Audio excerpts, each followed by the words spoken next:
Amado Padre Celestial, en esta hora de la noche te reconocemos nuestra absoluta y total necesidad y dependencia de ti, Señor, más que de cualquier otra persona, cualquier otra cosa en nuestra vida, Señor, para que nuestra vida sea plena en este mundo mientras estamos caminando en el mismo como extranjeros y peregrinos que somos en esta tierra, Dios. Padre, en esta hora te reconocemos a ti como el único y sabio Dios, el único Dios verdadero, el santo, santo, santo, el invisible, el inmortal, Señor. Y te pedimos, Dios Todopoderoso, de acuerdo a tu providencia, Dios, que sea tu palabra en esta noche edificándonos, dándonos consuelo y exhortación, Señor. Que tu palabra no vuelva a ti vacía, Padre, sino que cumpla el efecto por la cual la has enviado, Dios. En el nombre de Jesús nos abandonamos en ti y te damos gracias. Amén.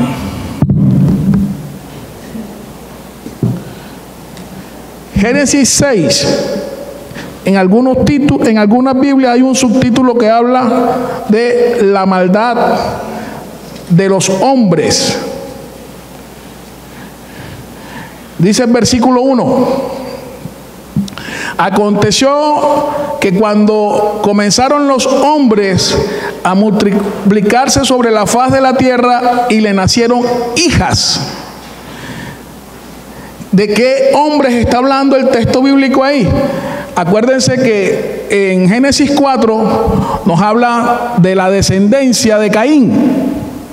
Y en Génesis 5 nos habla de la descendencia de Set. Caín representa esa generación o ese grupo de personas que nacen alejadas de la presencia de Dios, que nacen sin estar bajo la cobertura de Dios, que viven su vida en ese estilo, que está demostrado que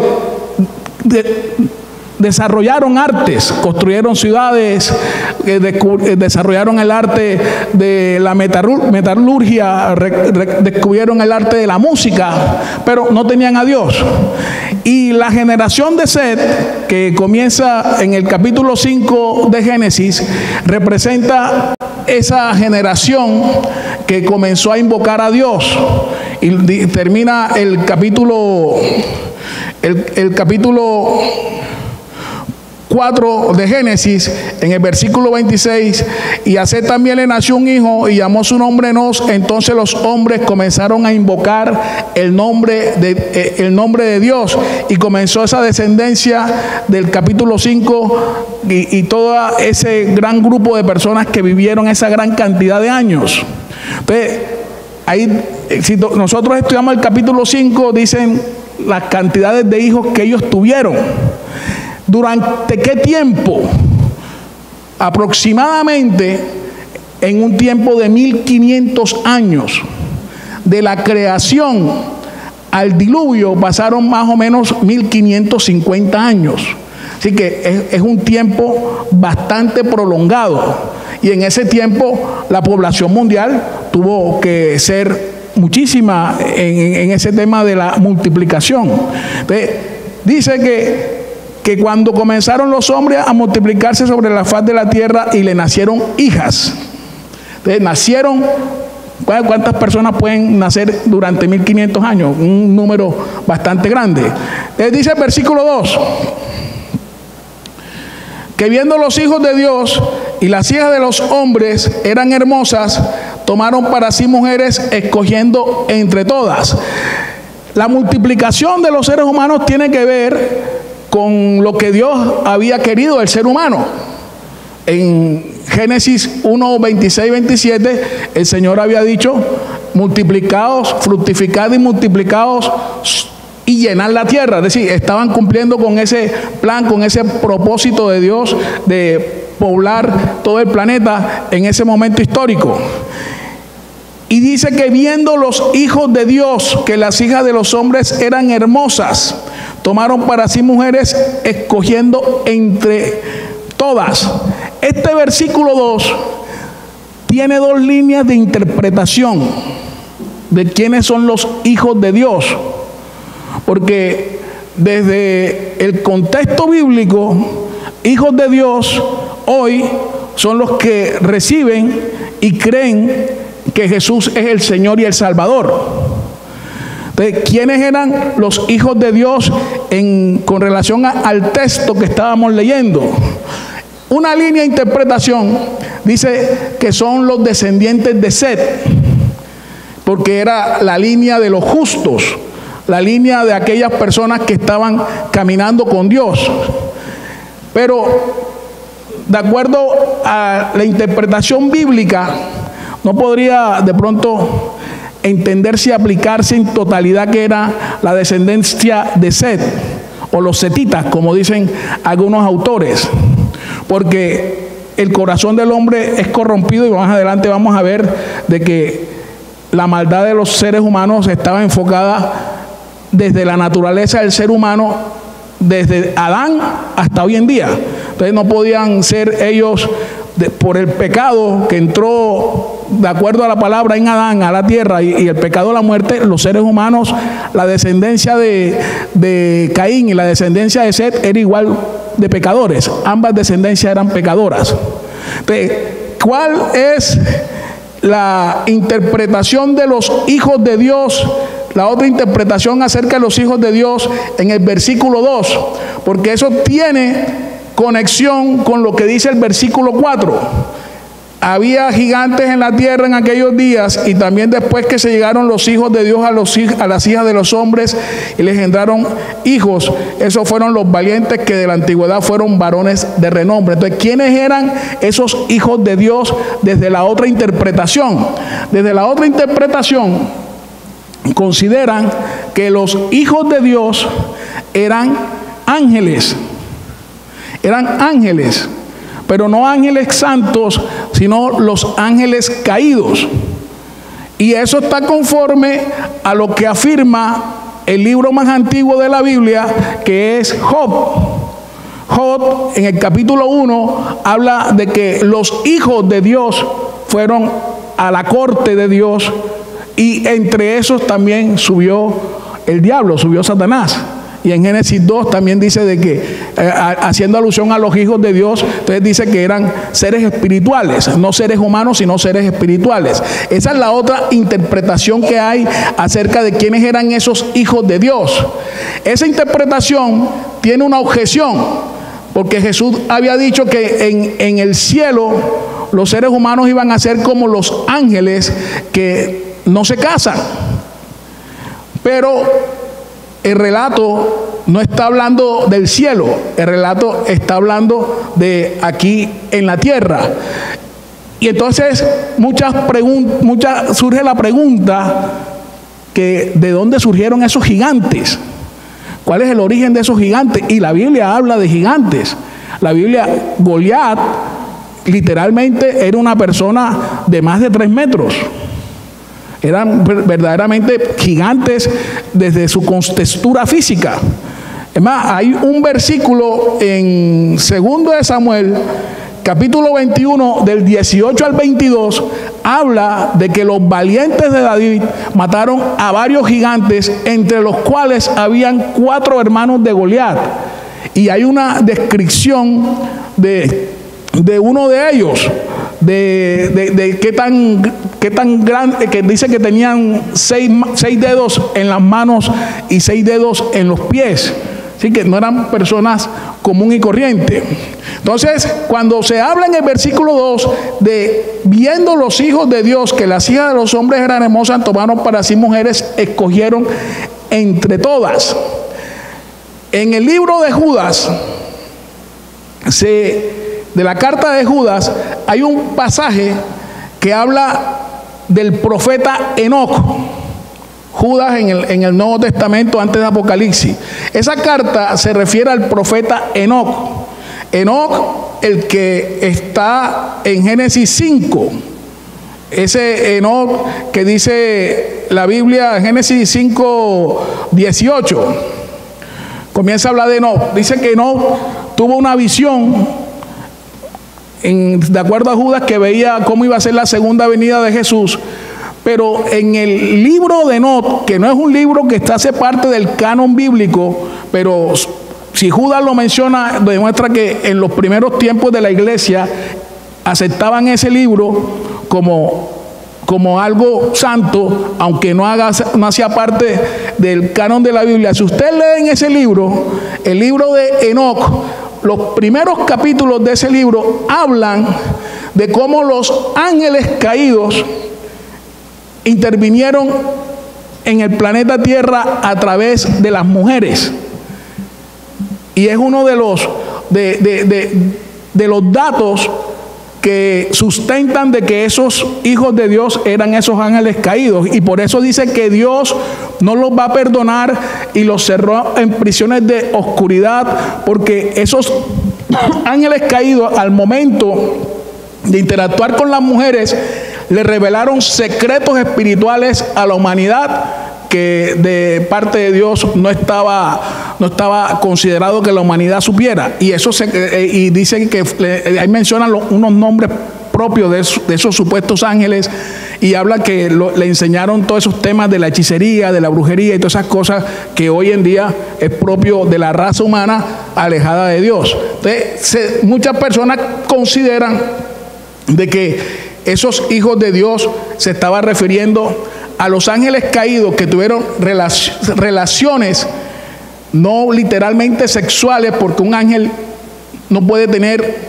relación con un ser humano, pero los ángeles sí, de acuerdo a la Biblia, sí toman forma humana. Cuando los ángeles visitaron a Abraham, cuando Dios y los ángeles visitaron a Abraham en Génesis 17 y 18, sí, Génesis 17 y 18, dice que esos ángeles comieron, ¿sí? Tenían forma humana esos ángeles.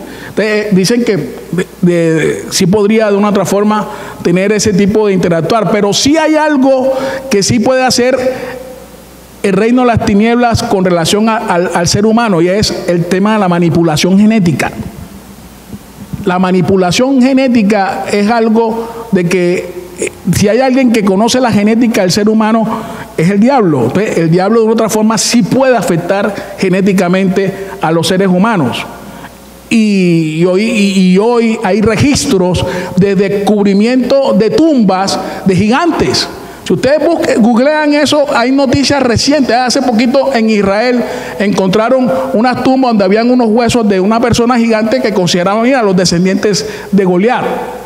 Entonces, la Biblia sí habla de la existencia de esos gigantes, y se consideran que el origen de esos gigantes era una relación de manipulación genética a nivel sexual de los ángeles caídos con las mujeres.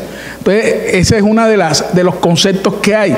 Están esas dos líneas, los descendientes de Set y que son los ángeles caídos. Yo me voy más por el tema de que sí son los ángeles caídos, y intervinieron de una u otra forma en la manipulación genética con las mujeres para que hubiesen dado como resultado esos gigantes. Algo que más adelante la Biblia nos da fe en Números en 13 y en Deuteronomio capítulo 1, capítulo 2, habla de cuando Israel pasó el desierto y entró a la tierra prometida. Habían gigantes en el desierto, se encontraron con gigantes. Y está el ejemplo más claro, que Goliat y los hermanos de Goliat, que realmente dice la Biblia que eran personas de más de 3 metros, de 2 metros 80, 3 metros 50. Entonces verdaderamente eran unos gigantes desde la constitución física. El versículo 3 dice: y dijo Jehová, no contenderá mi espíritu con el hombre para siempre, porque ciertamente él es carne, mas serán sus días 120 años. ¿Qué significa eso? El ser humano, si nosotros vemos la lista de Génesis 5, el ser humano, algunos vivieron 900 años. Matusalén, Adán vivieron más de 900 años. Entonces, el Señor dice: no contenderá mi espíritu con el hombre para siempre.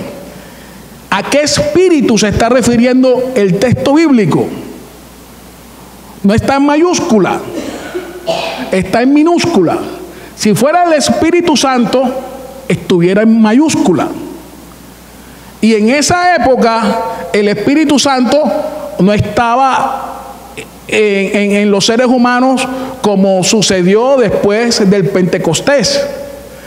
¿A qué espíritu se está refiriendo ahí? Vayamos a Eclesiastés 12:7.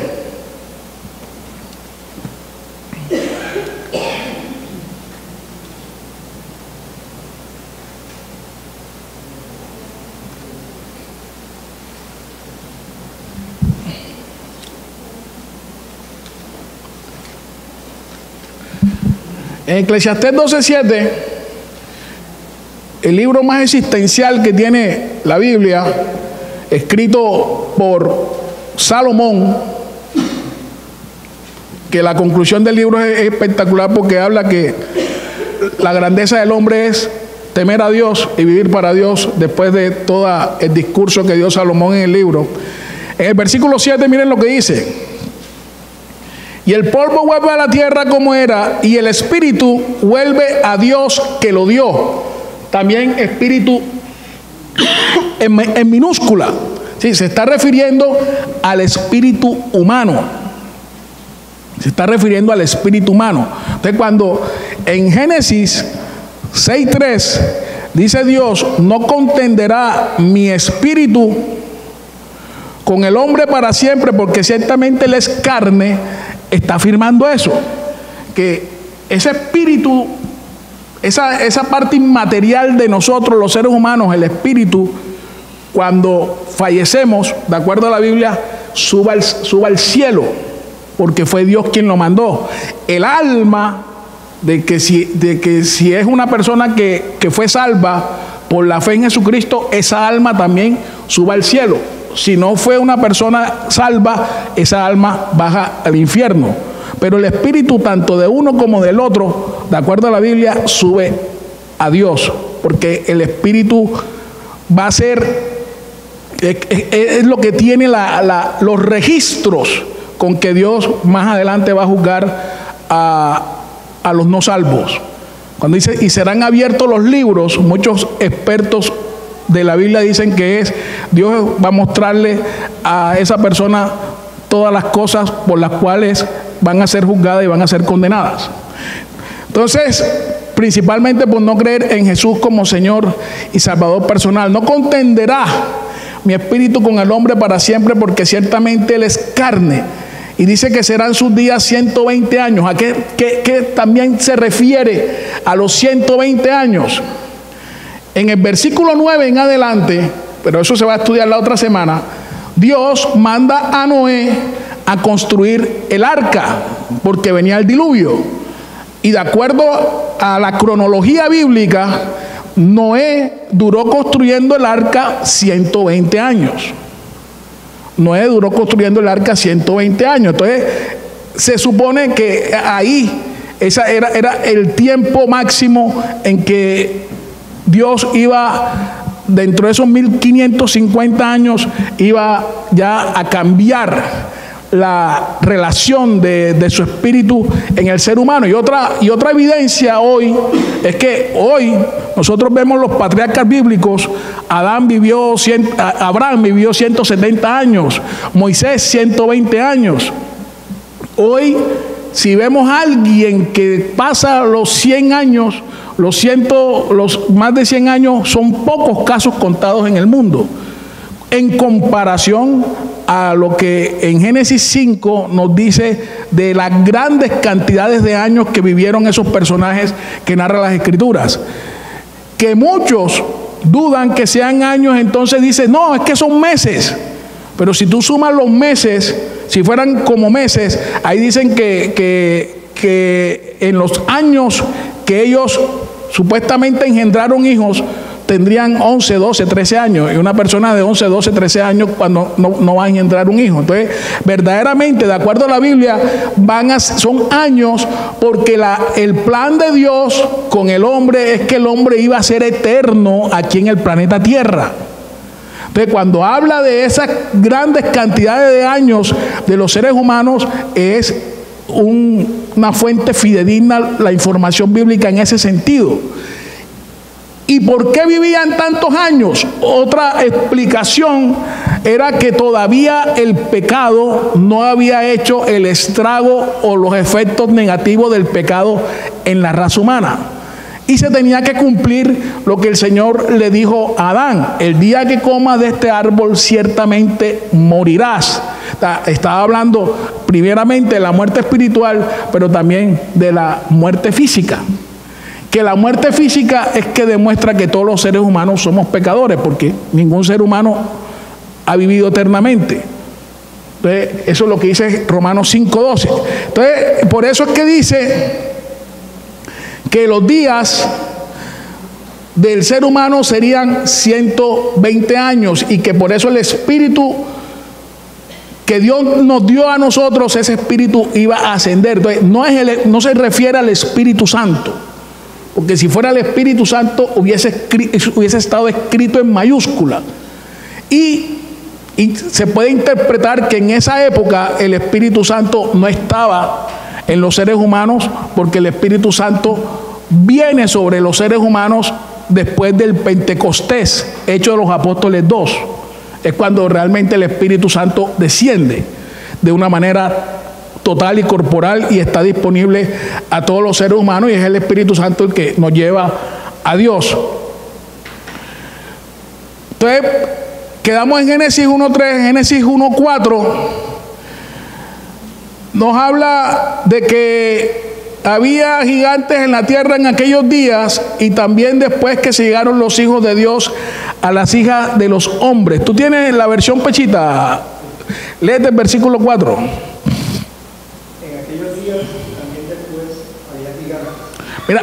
Miren cómo, acuérdense que ese relato es un relato que escribe Moisés mucho después. Entonces, en esa Biblia, cuando estaba leyendo el versículo, porque muchas personas dicen, pero es que los ángeles se extinguieron con los gigantes, los gigantes se extinguieron con el diluvio. Pero ahí dice, hablando Moisés desde un presente, en el momento que lo escribió, estaba hablando de un pasado, y Moisés dice, en aquellos días habían gigantes y también después. Es decir, después del diluvio también habían gigantes. Se puede interpretar la lectura en esa Biblia que es escrita del arameo al español. La Biblia Pechita. Léelo nuevamente, Robert.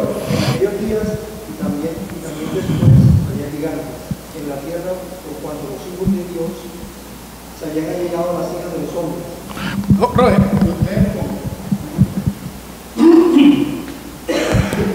Espectacular para estudiar. En aquellos días y también después había gigantes en la tierra, por cuanto los hijos de Dios se habían allegado a las hijas de los hombres, y ellas les habían dado a luz gigantes, quienes son los poderosos de renombre desde la antigüedad. También habla de los héroes, de personas valientes, de personas guerreras. Y la Biblia habla de un guerrero en especial más adelante, después del diluvio, que se llamó Nimrod, un personaje bíblico que era de esas personas que eran valientes, guerreros delante de Dios, pero que no hacían parte de las generaciones de Dios. Entonces habla de esos gigantes que ya habíamos dicho de que Goliat y sus hermanos es una explicación de los mismos. En Génesis 6:5 dice: y vio Jehová que la maldad de los hombres era mucha en la tierra, y que todo designio de los pensamientos del corazón de ellos era de continuo solamente al mal, el mal. Entonces, miren, ahí no está haciendo salvedad que si eran los descendientes de Set o si eran los descendientes de Caín. Está hablando de los hombres en general. María Paz, ponte las escrituras de apoyo, por favor. Y dentro de los versículos, por eso el título es La esencia y el corazón del hombre, de la naturaleza del hombre. Vamos a apoyar esa verdad bíblica. En Jeremías 17 dice que perverso y engañoso es el corazón del hombre. Cuando habla del corazón, se está refiriendo de la mente, los designios del pensamiento del hombre. Entonces, en Isaías 58, vayamos a Isaías 58.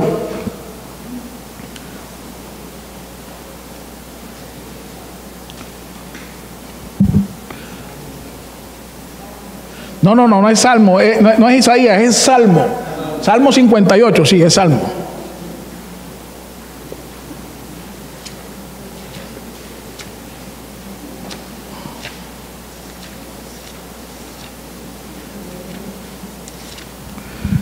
Salmo 58, del 1 al 5, nos va a revelar el Espíritu Santo cuál es la naturaleza de nosotros. Dice el versículo 1: oh congregación, pronunciáis en verdad justicia, juzgáis rectamente, hijo de los hombres. Una pregunta con una respuesta implícita. La congregación no está pronunciando justicia, en verdad justicia, y no están juzgando rectamente los hijos de los hombres, es lo que está afirmando el texto bíblico. Antes en el corazón maquináis iniquidades, hacéis pesar la violencia de vuestras manos en la tierra. Miren lo que dice el versículo 3: se apartaron los impíos desde la matriz, se descarriaron hablando mentira desde que nacieron. Ahí está descrita y está incluida toda la raza humana. Toda la raza humana, desde la matriz nos descarriamos y hablamos mentira desde que nacemos. El ser humano es pecaminoso por naturaleza. Y ese pecado es lo que nos lleva toda la vida a actuar en contra de la voluntad y de la santidad de Dios, hasta que Cristo llega a nuestras vidas y el Espíritu Santo es el que nos equipa y nos capacita para que podamos vivir a la manera de Dios. Versículo 4: veneno tienen como veneno de serpientes, son como áspid sordo que cierra su oído. 5: que no oye la voz de los que encantan, por más hábil que el encantador sea. La única manera que hay una transformación del ser humano en su esencia, en su naturaleza, es cuando Dios interviene en la vida del hombre. En Mateo 15, cuando Jesús estaba con sus discípulos y los discípulos de Jesús no se lavaron las manos para comer como un acto ceremonial, los fariseos criticaron a Jesús por eso. Mira que tus discípulos no se lavan las manos, violando la ley.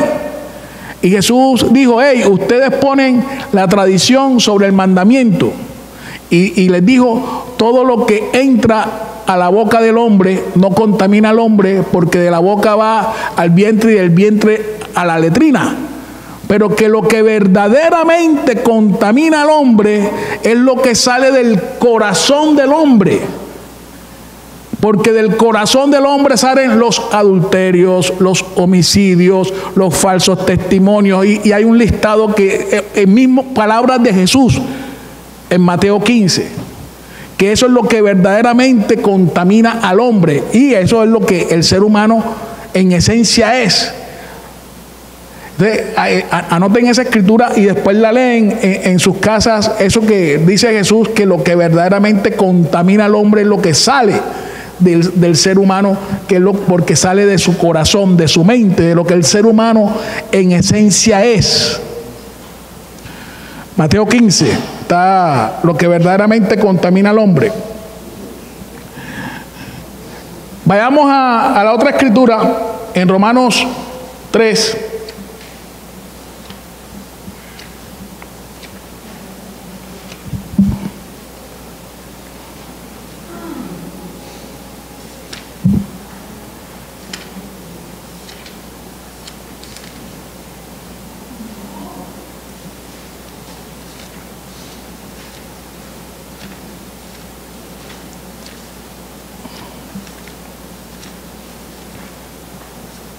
Se perdió Romanos. Ya lo encontré. Romanos 3. Vamos a leer del versículo 9 al 18. Está escribiéndole Pablo a judíos que se habían hecho cristianos, a la iglesia que estaba en Roma. Y dice, ¿qué pues? ¿Somos nosotros mejores que ellos? Escribiéndole Pablo a los judíos con relación a los judíos y a los no judíos. Entonces Pablo, como judío, le escribe a los judíos, le dice, ¿somos nosotros mejores que ellos? En ninguna manera, pues ya hemos acusado a judíos y a gentiles o no judíos que todos están bajo pecado. Toda la raza humana está bajo pecado. Como está escrito, no hay justo ni aún uno. No hay quien entienda, no hay quien busque a Dios. Todos se desviaron a una, se hicieron inútiles. No hay quien haga lo bueno, no hay ni siquiera uno. Sepulcro abierto es su garganta, con su lengua engañan, veneno de áspides hay debajo de sus labios, su boca está llena de maldición y de amargura, sus pies se apresuran para derramar sangre, quebranto y desventura hay en sus caminos y no conocieron camino de paz, no hay temor de Dios delante de sus ojos. La maldad de los hombres, esa es la naturaleza humana. Y ahí estábamos todos nosotros. Y ya habíamos dicho que desde que estábamos en el vientre de nuestras madres, ya lo habíamos leído, hasta que llegó Cristo a nuestras vidas, hasta que llegó el Señor y nos rescató. Y ese poder del pecado pierde inmediatamente ese poder sobre nosotros. Y dice la palabra de Dios en Romanos 6 que ya dejamos de ser esclavos del pecado y nos convertimos en siervos o esclavos de la justicia, que es Cristo. De todos nosotros, antes de que llegara el Señor a nuestras vidas, nos rescatara y nos salvara por la obra soberana del Espíritu Santo que nos convenció de pecado, de justicia y de juicio, y nos dio la fe para creer en Jesús como Señor y Salvador personal, estábamos bajo esta condenación. Si nosotros estamos iguales a los seres humanos que describe el texto bíblico en Génesis 6.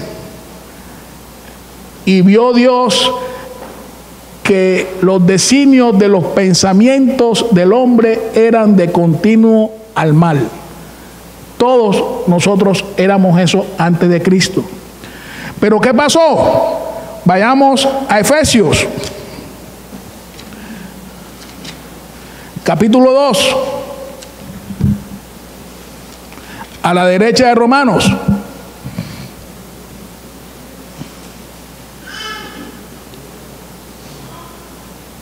Dice, y Él os dio vida a vosotros cuando estabais muertos en vuestros delitos y pecados. Estábamos en esa condición de muerte espiritual, culpables de pecado y por ende condenados a una eternidad sin Dios, pero llega Cristo a nuestras vidas y dice que Dios a través de Cristo nos dio vida cuando estábamos muertos, espiritualmente hablando, y también eventualmente físicamente hablando en delitos y pecados. Y mira lo que dice el versículo 2. El versículo 2 habla de un antes y un después de Cristo, en los cuales anduvisteis en otro tiempo, siguiendo la corriente de este mundo, conforme al príncipe de la potestad del aire, el espíritu que ahora opera en los hijos de desobediencia. ¿Qué significa eso? Que antes que nosotros fuéramos salvos por la soberanía y la voluntad de Dios, estábamos muertos en delitos y en pecado, y estábamos, además del dominio del pecado, estábamos bajo el dominio de Satanás, siguiendo la corriente de este mundo, el espíritu que ahora opera en los hijos de desobediencia. Ese era nuestro pasado en Cristo. Pues mira, el Señor nos salvó de nosotros mismos y nos salvó de Satanás y del reino de las tinieblas. Y miren lo que dice el versículo 3, que es impresionante, porque el apóstol Pablo se incluye a sí mismo, entre los cuales también todos nosotros vivimos en otro tiempo en los deseos de nuestra carne, haciendo la voluntad de la carne y de los pensamientos, y éramos por naturaleza hijos de ira, lo mismo que los demás. Y es tremendo eso, porque Pablo, antes de Cristo, estaba regido por un espíritu religioso de justificación delante de Dios por medio de las obras santas o justas. Pero llega el Espíritu Santo a él, lo rescata al Señor, y Pablo se da cuenta que en medio de su religiosidad también era merecedor de la condena por causa del pecado que había en él. Entonces, los religiosos son igual de pecadores que cualquier otro ser humano que exista en la tierra. Lo único que nos libra del poder del pecado es el poder del Espíritu Santo en nosotros, en Cristo Jesús. Versículo 4.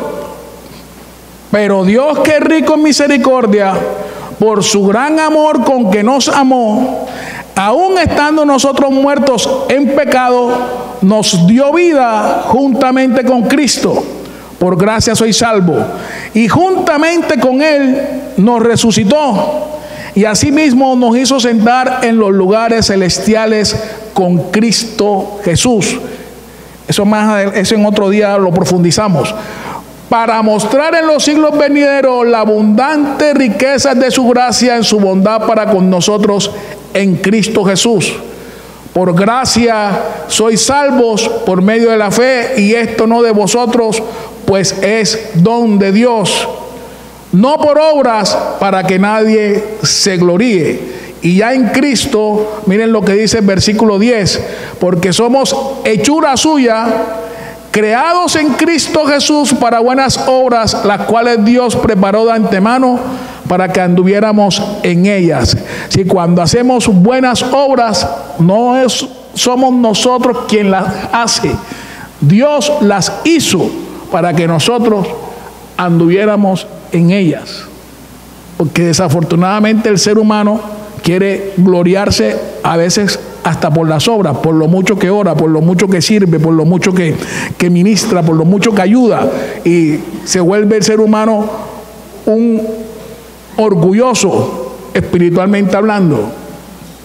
Pero el ser humano por naturaleza, de acuerdo a la Biblia, dice que la carne no se sujeta a los designios de Dios, ni quiere ni puede. Entonces, si Dios no lo hace en nosotros, era imposible hacerlo. Vamos a Génesis.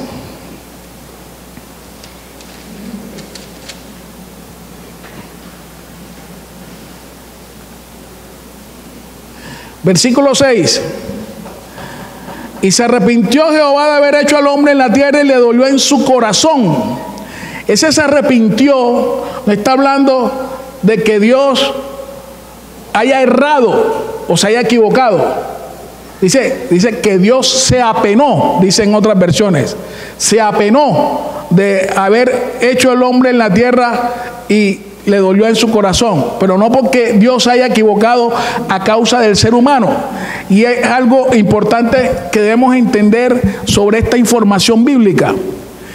La misma Biblia dice que las cosas que se escribieron haciendo referencia al Antiguo Testamento, dice que para nuestra enseñanza se escribieron, para nuestra instrucción, para que no incurramos en lo mismo que incurrieron estos hombres del pasado. Y hay una diapositiva. María Paz, por favor, ponte la diapositiva. Hay un método de estudio bíblico que habla de las dispensaciones. ¿Qué son las dispensaciones? Es un método para estudiar la Biblia. Se divide en era de tiempo de la relación de Dios con el ser humano. Entonces ahí vemos en lo amarillo la creación, que era la primera dispensación que se interpreta teológicamente, que era la inocencia antes de que Adán desobedeciera a Dios. Después de esa dispensación comienza la dispensación de la conciencia, que es la que nos marca este relato que estamos leyendo, que dicen los estudiadores, los estudiosos bíblicos, que transcurrieron 1550 años. Bueno, en esa dispensación de la conciencia, ya la Biblia nos muestra que era el ser humano actuando conscientemente. ¿Qué era el ser humano actuando conscientemente? En el versículo 11 de Génesis 6, miren lo que dice: y se corrompió la tierra delante de Dios, y estaba la tierra llena de violencia. Se corrompió la tierra delante de Dios y estaba la tierra llena de violencia. Y miren estos datos, lo que es el ser humano sin Dios. Miren estos datos sobre la violencia más grande que se practica hoy en el planeta Tierra. Miren lo que dice. En Colombia se practican 400.000 abortos anuales clandestinamente. 400.000. Pero la gente se preocupa, y no digo que no hay que preocuparse cuando de pronto asesinan a los líderes sociales o a los líderes políticos. No, la gente no dice nada de estos 400.000 abortos al año clandestinamente en Colombia. Y el otro dato que encontré: se calcula que en todo el mundo, todos los años, 1 de 4 embarazos acaba en aborto. 1 de 4 embarazos acaba en aborto. La Organización Mundial de la Salud calcula que todos los años tienen lugar 22 millones de abortos inseguros, y la gran mayoría de ellos en países en vías de desarrollo. ¿Sabe cuántas personas murieron en la Segunda Guerra Mundial? 10 millones. 22 millones de abortos cada año. Y nos alarmamos de las guerras, pero no hacemos nada con relación al aborto. Se estima que en el periodo del 2010 al 2014 ocurrieron unos 56 millones de abortos inducidos cada año a nivel mundial. Esta cifra representa un aumento con respecto a los 50 millones de años observados durante 1990-1994. Había violencia a la tierra. La tierra se corrompió el hombre y la tierra estaba llena de violencia. Y esa es la violencia más grande que hay. Una violencia contra una persona indefensa que no se puede defender. Hoy sigue pasando esa misma violencia, porque el ser humano en su conciencia sin Dios lo lleva a actuar en contra de la imagen de Dios, que es el otro ser humano. Y si vemos las estadísticas de los secuestros, de los asesinatos, de la violación de niños y niñas, nos vamos a dar cuenta que la panorámica de Génesis 6 es la misma panorámica de hoy en día, cuando el ser humano actúa conscientemente sin Dios. Entonces nosotros debemos darle gracias a Dios que nosotros somos de sus escogidos y de sus amados, que cuando estábamos muertos en delitos y pecados nos dio vida juntamente con Cristo, nos resucitó juntamente con Cristo, y hoy estamos sentados en esos lugares celestiales en Cristo. Y mira lo que dice el versículo 7 de Génesis 6. Y dijo Jehová: raeré sobre la faz de la tierra a los hombres que he creado, desde el hombre hasta la bestia, hasta el reptil, las aves de los cielos, pues me arrepiento de haberlos hecho. Entonces, ya nosotros hoy estamos en Cristo. Y gracias a Dios, dice la palabra de Dios, que ya nosotros no estamos puestos para ira, sino para salvación. Pero mientras estamos aquí, en ese proceso de esperar nuestro advenimiento y subir a la presencia de Dios, en 1 Timoteo 4:16, miren lo que nos dice la palabra de Dios. Ya para concluir, mira, miren que la Biblia habla de tiempo, de periodos de tiempo, como estamos hablando ahí, y hay ejemplos de los tiempos. Vamos, en Hechos 1, 6 y 7, los discípulos le preguntan a Jesús, después de su resurrección, antes de ascender, de que se iba a darle al reino a Israel en ese tiempo. Y Jesús le dijo: no les toca a vosotros conocer los tiempos que el Padre estableció en su sola potestad. Entonces Jesús le dijo: no va a ser en ese tiempo. Y ya estudiando la Biblia nos damos cuenta que el reino restablecido a Israel va a ser después de la segunda venida de Cristo en el milenio. En 1 Pedro 1, 10, 12 dice que los profetas que escribieron acerca de la salvación y que Dios los inspiró para escribir en el Antiguo Testamento, dicen que ellos indagaron, investigaron, estudiaron diligentemente para saber qué persona y qué tiempo. ¿Qué persona? Refiriéndose a que Jesús iba a ser el Mesías. ¿Y qué tiempo? En el tiempo en que Jesús nació y vivió aquí sobre la tierra. Y en Efesios 1:10 dice que Dios propuso reunir todas las cosas en la dispensación de los tiempos en Cristo. ¿Sí? Dios tiene tiempos establecidos para llevar a cabo su plan y su propósito en nosotros. Bueno, después de los tiempos vino el tiempo de la ley. El tiempo de la ley, que es bueno, viene la disposición del gobierno humano, que es después del diluvio, después viene la ley, y después viene el tiempo, después de la segunda venida de Cristo, de la primera venida de Cristo, después de su ascensión, con la venida del Espíritu Santo, estamos en la gracia, la dispensación de la gracia, que es esa donde Dios está actuando soberanamente con su favor merecido y especial, activo en la iglesia para salvación. Pues nosotros llevamos 2000 años de la gracia, el tiempo de la gracia. Israel sigue viviendo en el tiempo de la ley. Hay judíos que todavía se rigen en el tiempo de la ley.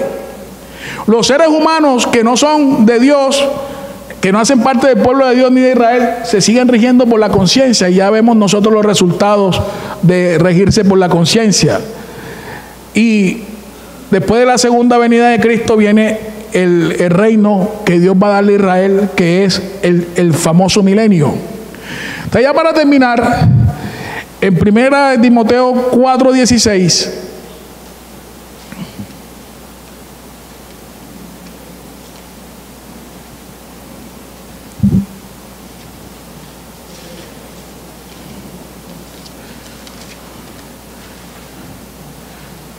ya nosotros teníamos 3 enemigos.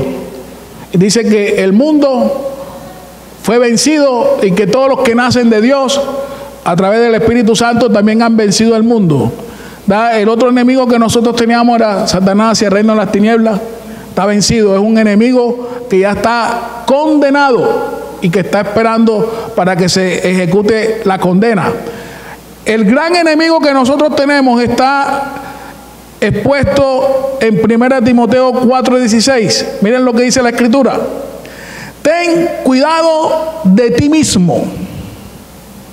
Ese es el peor enemigo que nosotros tenemos. Nosotros mismos.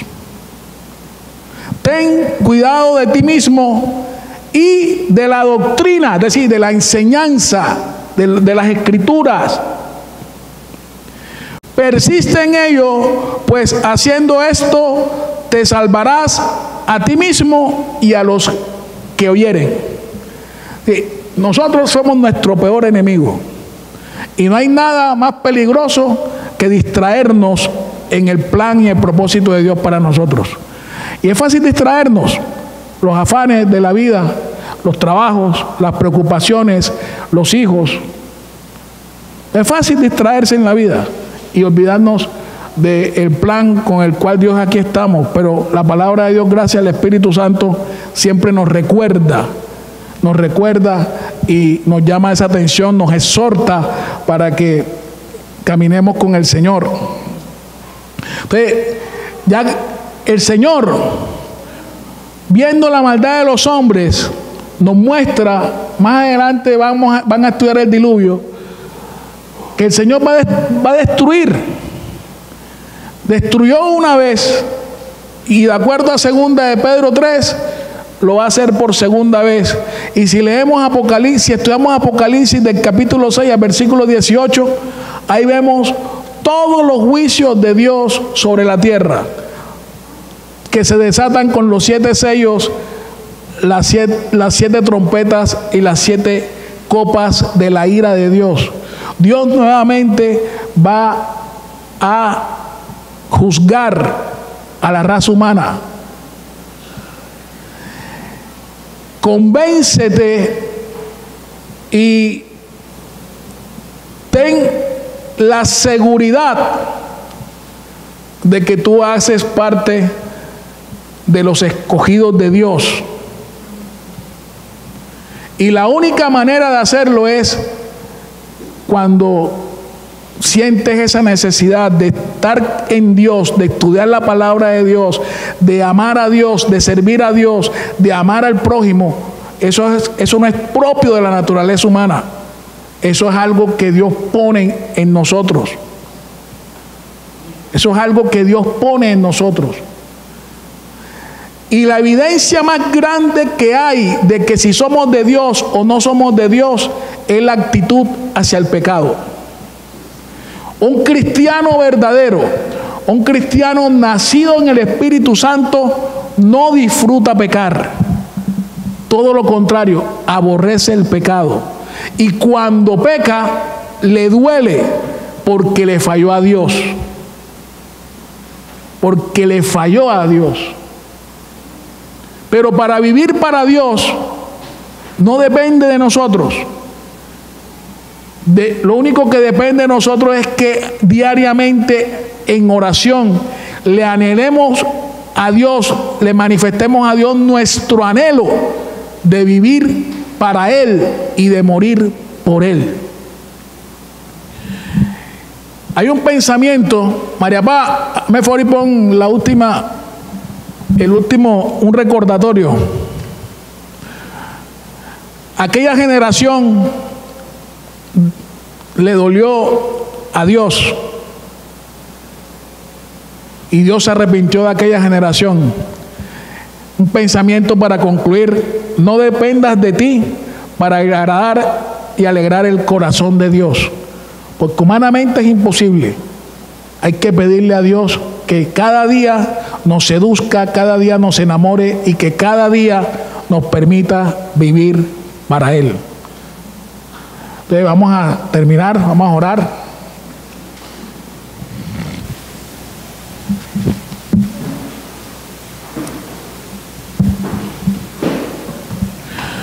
Gracias, Padre, por este tiempo. Gracias, Padre, por esta noche. Te amamos, te bendecimos, te exaltamos. Gracias por habernos expuesto a tu palabra, Señor. Gracias por que tu palabra nos sobreedifica y nos da herencia con todos los santificados y actúa en nosotros los creyentes, Señor. porque siempre es viva, eficaz y más cortante que toda espada de dos filos, Señor, que penetra hasta partir nuestras almas, nuestros espíritus, nuestros tuétanos, nuestras coyunturas. También discierne toda intención de nuestra mente y de nuestros corazones, Dios. Padre, permítenos cada día, por medio de tu palabra, agradarte. Sedúcenos, Padre, enamóranos cada día más, Señor, para que nosotros podamos vivir cada día agradándote a ti, Señor, de acuerdo a lo que dice tu palabra, Señor. Jesucristo dijo que el que tiene mis mandamientos y los guarda, ese es el que me ama, Señor. Que el que tiene mi palabra, la guardará, Señor. Señor, permítenos cada día más, Señor, vivir conforme a tus instrucciones, conforme a tu palabra, Señor. En ese amor, Señor, abnegado tuyo. Como dice tu palabra, que el amor todo lo sufre, el amor todo lo espera, el amor no busca su propio provecho, Señor. El amor no es jactancioso, Señor, sino que el amor es sufrido, el amor, Padre Santo, perdona, Señor. Bendito sea, Señor, por este tiempo. Gracias por esta noche. Así como has bendecido nuestra llegada a este lugar, bendice nuestra salida y la llegada al lugar de nuestro destino, Padre. Te amamos, Padre, te bendecimos, te exaltamos y te damos gracias en esta noche, en el nombre de Jesucristo, nuestro único y suficiente Señor y Salvador personal. Amén.